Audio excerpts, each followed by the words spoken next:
This year, when the grand gathering of the leaders of B.R.I.C.S nations is happening in Africa, Johannesburg to be precise, rumors have it that the group could really be ready to surprise the world with something big, possibly as big as making the very first steps towards introducing a brand new common currency for the family. Just think of the size of the family for a moment.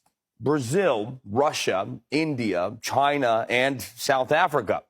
Don't forget, around 40 nations that have shown the desire to join the bloc. Not so fast. Even if Johannesburg becomes the starting point for the new BRIC currency, that's one of the ideas pitched for the name by journalists, by the way, you have to realize that the process is very long and challenging. There are quite a few things that could potentially go wrong. After all, it's politics in an ever-changing world. The vast geography of the B.R.I.C.S family may actually be a disadvantage just as much as it is a benefit. But regardless of how promising and how realistic the plans for the new currency are, such movements within the bloc are a symptom. Some of the biggest nations on this planet don't want to buy and sell using the US dollar.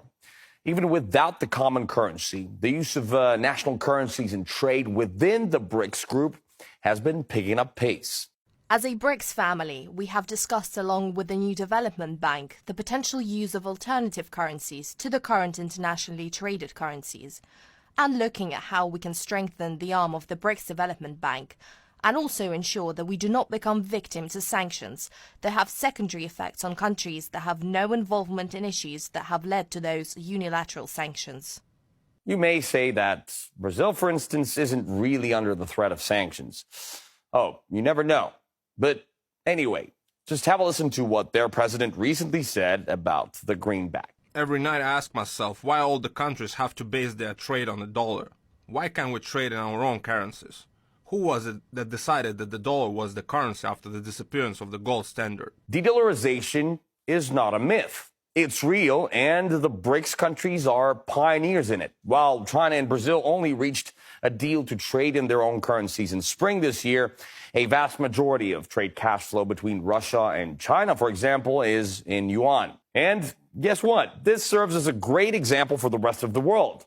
Other smaller nations that want to do business with the states of the B.R.I.C.S family are following suit. Earlier this month, for example, the United Arab Emirates agreed to use local currencies for cross-border transactions with India. And these are only a few examples of such dollar ditching. So the trend is more than obvious and impossible to deny. The intrigue is how far and how quickly, though, the B.R.I.C.S family members are prepared to go in announcing real game-changing initiatives, like the new common currency.